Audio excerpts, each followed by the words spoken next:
My research is about the problem of speaker diarization.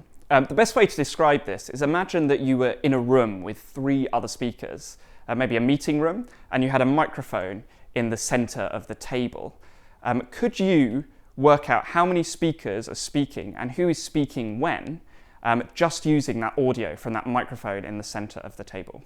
The main problem that I'm trying to solve with my research in the field of speaker diarization is if I was to play you an audio recording, you could very easily tell me how many speakers there were and who was speaking at what time, with near 100% accuracy.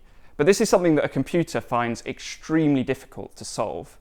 Trying to work out what bits of the recording is speech, trying to work out how many speakers there are, actually is very difficult to solve using a computer algorithm. If we were to look at one aspect of speaker diarization, which is called segmentation. And segmentation is just when we're trying to work out the onset and the end point of every speaker. So when a speaker starts and when a speaker stops. There's actually many ways in which you can solve segmentation. The most common way today is actually to use artificial intelligence or vast amounts of data, and you basically learn patterns from that data, a bit like a human would. But there's actually another way to solve problems, which is based more on mathematics and trying to find a good solution to the problem without any training data at all, but just by understanding the problem you're trying to solve. We already know a lot about the human voice and its characteristics. We know things about its timbre or its pitch or its volume. My work focuses on, can we actually distinguish different speakers just using their pitch? Which actually makes sense if you think about it. Some people have a higher pitched voice and some people have a lower pitched voice. So it would make sense that you could differentiate speakers just using their pitch. Now you may be thinking, well, some speakers have a very similar pitch, so how are we able to differentiate them? Well, the trick is people actually normally don't start at the same pitch that the previous speaker stopped at.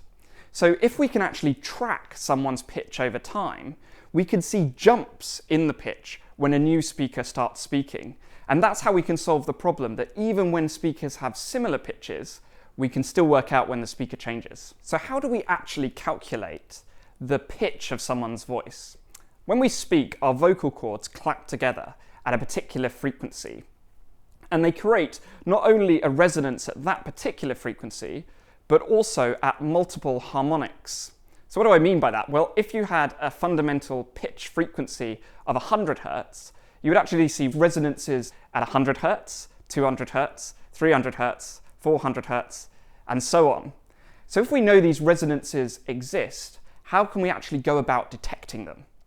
We detect these resonances by actually taking the time domain signal in every instance of time into the frequency domain. And then we can detect what frequencies these resonances appear. And to do this, we use actually a very famous transform called the Fourier transform. The best way to explain this is imagine that you had a book on a shelf and you could see the spine. It would give you some information about the book. But as soon as you remove it and look at the front cover, you see new information. Well, the same thing happens for an audio signal. In the time domain, we have certain information, but when we transform it into the frequency domain, we get new information. The signal itself is the same, just like the book does not change. But in this new domain, in this frequency domain, we can now detect the harmonic resonances and the fundamental frequency. Now you may be asking yourself, why is all of this relevant? Well, we have more and more data, and actually speaker diarization really helps with indexing and sorting all of that data. You can imagine that if you recorded a courtroom scene and you wanted to identify what the plaintiff said, you could easily locate that information with speaker diarization. So the applications are actually broad and massive, and can massively improve the world we live in today.